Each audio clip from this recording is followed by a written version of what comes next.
तो साथियों, इस वीडियो में मैं आपको बताने वाला हूं कि किस तरह से आप साइकोलॉजी यानी कि बाल मनोविज्ञान जो विषय है उसकी तैयारी कर सकते हैं। बाल मनोविज्ञान सब्जेक्ट को समझने के लिए आप सभी को सबसे पहले मेरी एक छोटी सी एडवाइस फॉलो कर लेनी चाहिए। यदि आप वाकई में सरकारी टीचर बनना चाहते हैं या फिर आप सोच रहे हैं कि शिक्षण कार्य के क्षेत्र में आप अपना कैरियर बनाने वाले हैं, तो आपको मैं एक छोटी सी एडवाइस ये दे सकता हूँ कि यदि आप बीएड या फिर डीएलएड या फिर शिक्षण संबंधी कोई भी डिप्लोमा या डिग्री कोर्स कर रहे हैं, तब आप उसके साथ साथ कहीं शिक्षण कार्य करना प्रारंभ कर दें। यानी कि अपने किसी अड़ोस पड़ोस के विद्यालय में या तो आप स्कूल में पढ़ाना शुरू करें या फिर ट्यूशन पढ़ाना शुरू करें। खास तौर से छोटी क्लासेस के बच्चों को आप पढ़ाएं।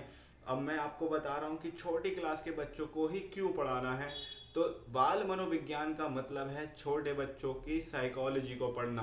साथियों, मैं आपको 200% यह विश्वास दिला दूं कि कोई भी दुनिया के अंदर कोई भी टीचर ऐसा नहीं बना है जो साइकोलॉजी को पढ़ा दे।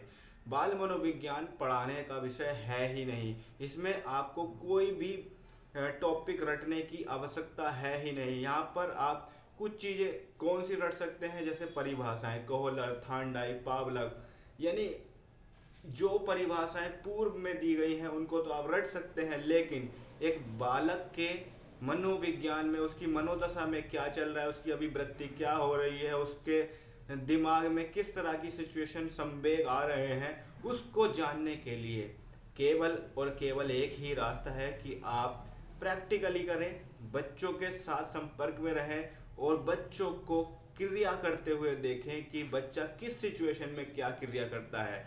आपने ये नोटिस किया होगा, जितने भी हमारे एस्पिरेंट्स किसी विद्यालय से कनेक्टेड हैं या फिर अपने घर पर ट्यूशन्स दे रहे हैं, उनके साइकोलॉजी में अच्छे मार्क्स इसीलिए आ जाते हैं क्योंकि वो बच्चे की साइकोलॉजी को समझ पाते हैं। अगर मैं एक उदाहरण दूं आपको कि एक बच्चा 2+3=6 कर रहा है, तो यह किस तरह की त्रुटि है। क्या तो वह बच्चा जो है गुणात्मक अभिक्रियाओं को नहीं समझ पा रहा है, उसको संक्रियाओं का ज्ञान नहीं है, उसको नंबर्स का ज्ञान नहीं है, या फिर वह समस्यात्मक बालक है, और या फिर वो बच्चा जानबूझकर ऐसा कर रहा है। तो ऐसी सिचुएशन को आप कैसे समझ पाएंगे कि आपको टीचर ऐसा बता सकता है कि 2+3=6 करने का क्या कारण होगा। कोई पर्टिकुलर एक ही कारण नहीं होता है। यानी कि बाल मनोविज्ञान को समझने का सीधा सीधा तात्पर्य ये है कि आपको डॉक्टर बन जाना है और बच्चे के एक्सरे, उसकी जो है अल्ट्रासाउंड, यानी कि उसकी एमआरआई, सीटी स्कैन, सब कुछ आपको करनी है अपने आँखों से, अपने कानों से और अपने सेंस से। तो साथियों, मैं आपको उम्मीद और विश्वास दिलाता हूं कि जब आप फील्ड में उतरेंगे, बच्चों के साथ संपर्क में आएंगे, जब बच्चों के साथ आप अपना कार्य करेंगे, तब आप बाल मनोविज्ञान के कई सारे क्वेश्चंस को बहुत ही आसानी से बिना पढ़े भी दे पाएंगे।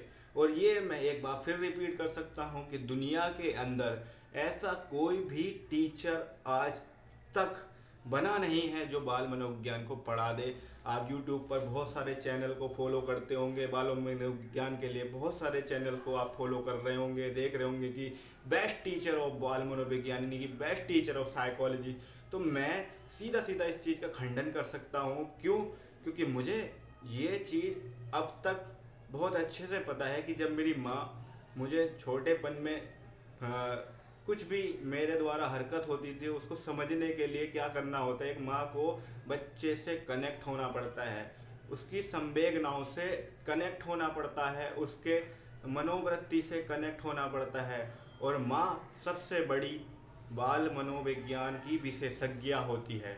तो साथियों, इस वीडियो को आप बहुत ही अच्छे से समझिए और अपने बाल मनोविज्ञान विषय को जो है बेहतरीन करिए।